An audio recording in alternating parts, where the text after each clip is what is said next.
Hiya guys, and welcome back to Wade's Workshop. Okay, what should we start with? This is part 4 of the quill plate, the final part. We've done and dusted with it. In fact, it's been done and dusted a long time, but I'm only just getting around to doing the video. So, bit of work on the lathe, bit of drilling, bit of fiddling about making the DTI holder. So, we're going to go through that a little later on. New bits have arrived. I bought, bang bad, bang good. A set of cutters. Thought I'd give them a go. I've heard people talking about them. They're cheaper. These are the blue nano milling cutters. They're cheaper than solid carbide for obvious reasons. They're not as good. Okay. But yeah, I thought I'd give them a go. It's a set. What do they go from? I'll bring you in on them. Yeah, as I was saying, a set from 2mm on a 4mm shank up to, I should say, that's not the 12, well that's a 10. Yeah, pretty colour if nothing else. We'll give them a go, eh? Up to the M12 on a 12mm shank. So I thought I'll give them a go, and if they're any good, well, 12 seems to be my most popular cutter. I use 12. It's probably the biggest cutter I use on the middle mill here. I could probably get away with a 16, but yeah, I'm going to give these a go, a 12mm one. And if they're any good, I'll see if I can buy, half a dozen of these or whatever to keep them going. But so, my plan is to make, well, I've actually started one of these. Now, I already had this one, which goes on, for holding a DTI. Right, okay. So, yeah, I want to make one of these, basically, because this is the only one I've got. So, I got the rod that comes down, which goes through there. This turned out to be 3/8, and the only bit of 3/8 material I had was a bit of brass. So, we're going to use a bit of brass for now. And I will order myself some drill rod, 3/8 diameter, just to finish it off. And the way this works is that when you tighten up on the knob, obviously it squeezes the flexure here in this part, which clamps on this rod. But this part, let me just take it apart. Okay, is in two pieces, and they line up, and when you clamp up, it pulls them to misalign the two holes, which then clamps what will be the brass rod. So when you tighten up on it, the two holes misalign and it'll clamp. Right, that said. So nothing hugely technical in making one of these. The hardest part is to drill the cross holes. I mean, that's just a bored out part, with a 45 degree on it, which fits in a 45 degree in there, and then when you pull down through, it misaligns and you get the clamp. So yeah, I mean, I've made up this part, which is going to go from the 3/8, so that'll clamp on the 3/8 when it gets tightened up. And I've made up the blank one of these. Obviously it's a smaller size. So yeah, I mean, that basically will go through there. I've made up the nut for the other side, and I've made up the replica of this piece in the size that I want. The clock itself has got an 8mm pin on it, so there's going to be an 8mm pin through here, but obviously it needs to be drilled in line on the two parts. So my plan is to put a couple of washers on here, actually, because the thread doesn't go all the way up. And I'll probably get a nylock nut or something to go on here. That'll put it, yeah, I'll get a nylock and put it on with a spanner. That'll put that basically as one piece. So my plan is to set it up, edge find it, drill it through and ream it 8mm, which would be the whole size I want. Then I can take it apart again. Oh, that was quite tight. So I can take it apart again, remove all the parts, and then basically, as you can see, I've left it on this rod. I'm going to machine probably about 30 thou, 3/4 of a mil off this face, and that will then allow this to sit further down in, and you will get a misalignment of the holes when it's tight. I'll probably go for 1/2 mil. I would have thought that's more than enough. So yeah, that's the plan. So I need to set this up in the vise now, Get it all clamped up with a nylock nut on, tighten it up and drill through the pair as one. So a bit of edge finding first. Oh, undo the locks.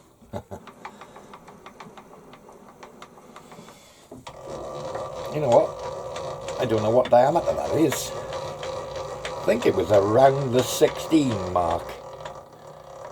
Anyway, I'll measure it in a second. Let's come just below centre with that. Can I get that low? Yes, okay. Right, so, oh. Switch the milling machine on the wall might help. So what we got?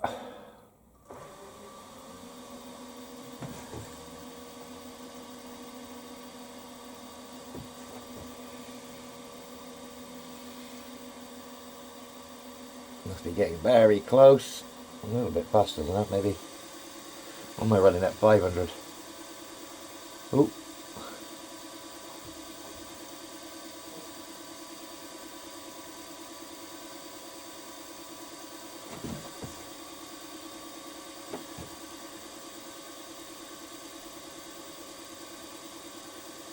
There.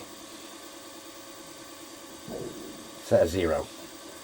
Okay. So we don't want the edge finder in there anymore.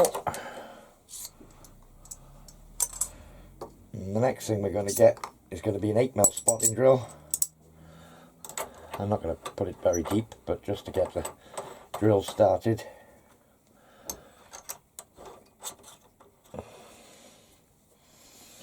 So spanner.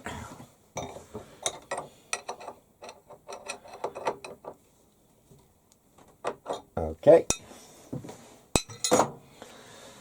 So size was right. Measure the diameter. I'm not very organised today, am I? Right. Okay.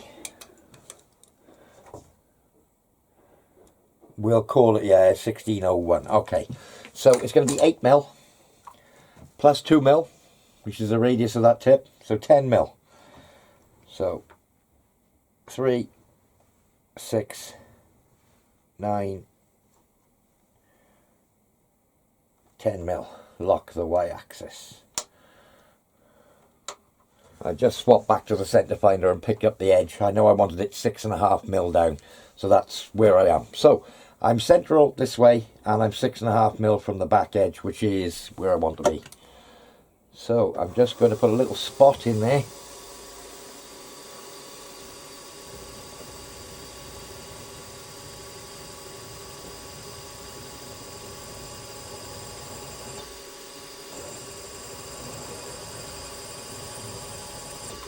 I want to ideally go right through this outer and mark. I'm not going to go right in with this 8mm spotting drill, but I want to mark the shaft.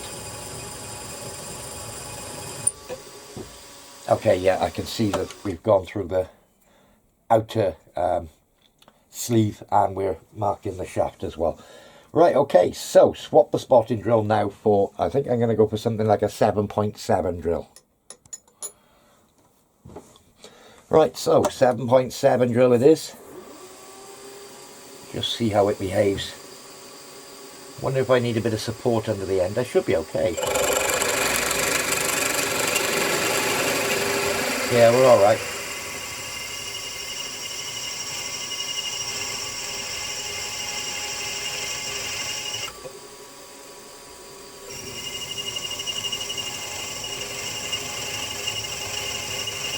Yeah, perhaps I should have gone through with a smaller drill first, I don't know.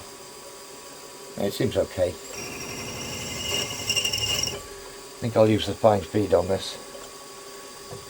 I'm not getting a very good feed here.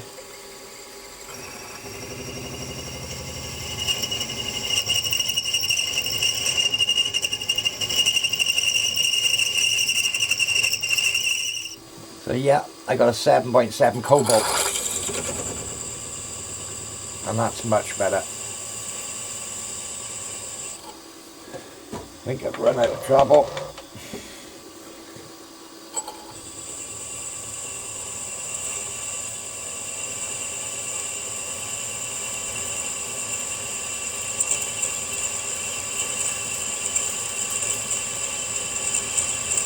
Oh yes.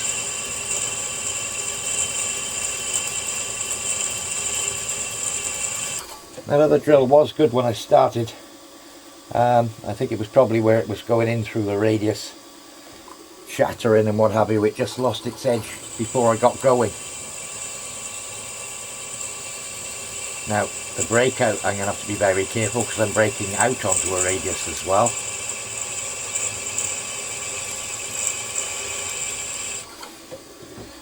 Just taking my time here.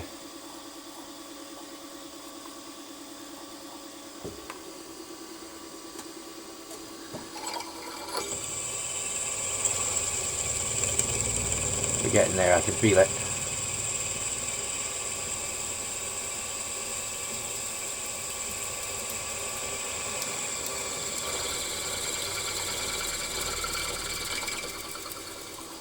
I think I've run out of travel again.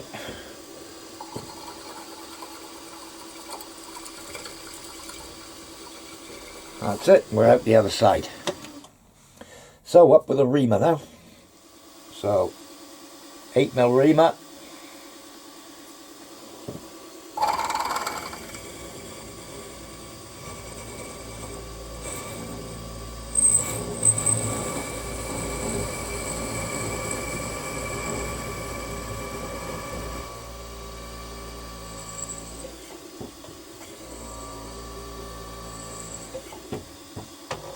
I'm just going to let that reamer go a bit deeper through.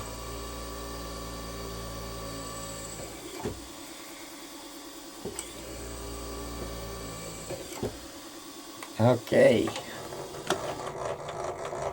and that's the hole.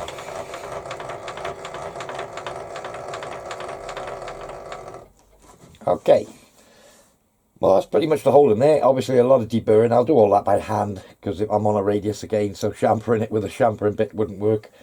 And that was a stupid thing to do. I left my collet there and getting muck all over it. So I'll put that over to one side and I shall blow that out with an airline. Right, so yeah, that's the hole through both parts. I know they're in line. At the moment they're in line, and obviously when I take 1/2 off that bottom face, the collar will then push across, and happy days, we'll have the misalignment that we need for clamping. So yeah, just pick up on that edge now.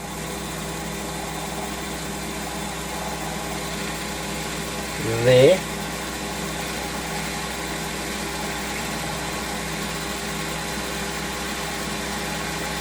Give myself a 0 in the bottom corner, a 0 on the face, and I'm going to take 0.5mm.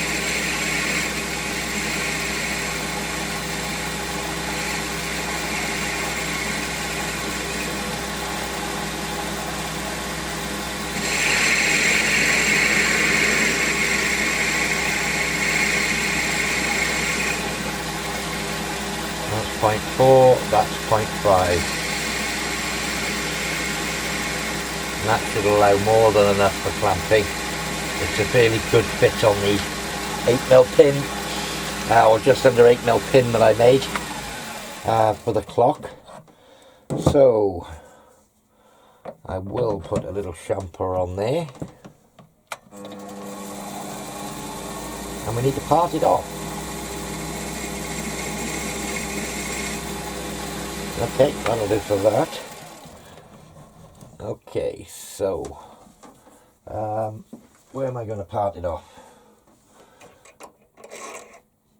Probably use that. And you can you see the misalignment now? There's a good 1/2mm misalignment in there, where it goes now further on than it did before. So what I'm going to do is grab my parting tool. And I'm going to use that as a little guide. I'm going to come just away from that. Leaves me a little bit for skimming and for chamfering. Maybe a little bit closer. Okay, there. And I'll part it off by there.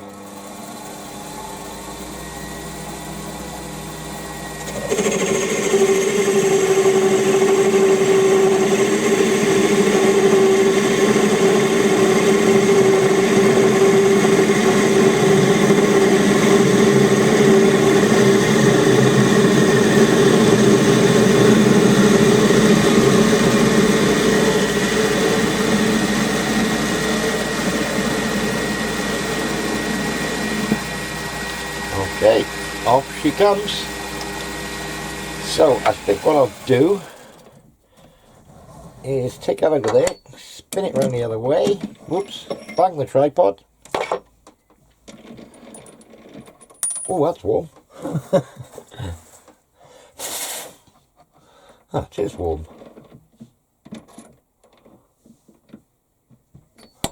Just pinch it in there, swap back the turning tool, give that a nice clean base off on there. Got a little tip in the middle, need to go.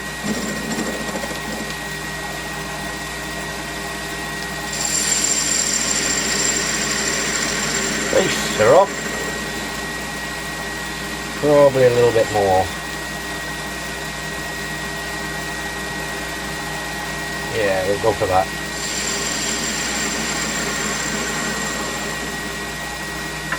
Okay, chamfering tool, chamfer on the top,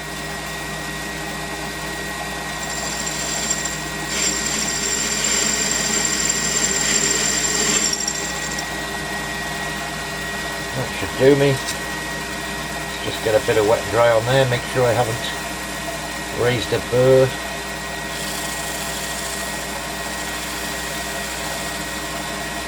Okie dokie. And I think we are ready to rock and roll with that. Okay. So yeah, I can see the misalignment. A bit sticky. I still got to do a little bit more deburring in here. I think we have it. So I got my little collection of parts here. These were the existing ones. I've chemical blued these and chemical blued the existing parts. It was a Mitutoyo piece, this. So what better than a Mitutoyo clock to use with it? So, right, yeah, I made all these parts, the little brass wheels. This will be replaced at some point. So, I'll put it all together. There we are. It's all in place. I can clock stuff up in Y. I can clock stuff up in X. I could, you can literally put it wherever you want it. I could bring that around here. Let's say there, for instance. Yeah. Oh, need to tighten that knob up a little bit. Yeah, and I can clock stuff up in X as well. And I suppose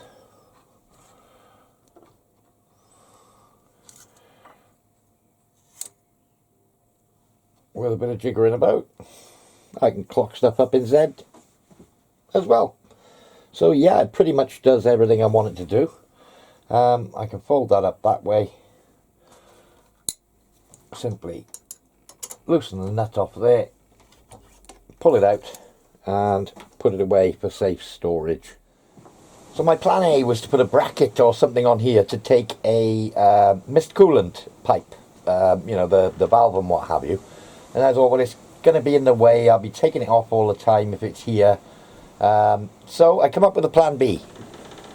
So completely off camera, made a little, yeah, basically it can go anywhere I want, little mist coolant. It's a cheap and cheerful one. We'll see how it goes.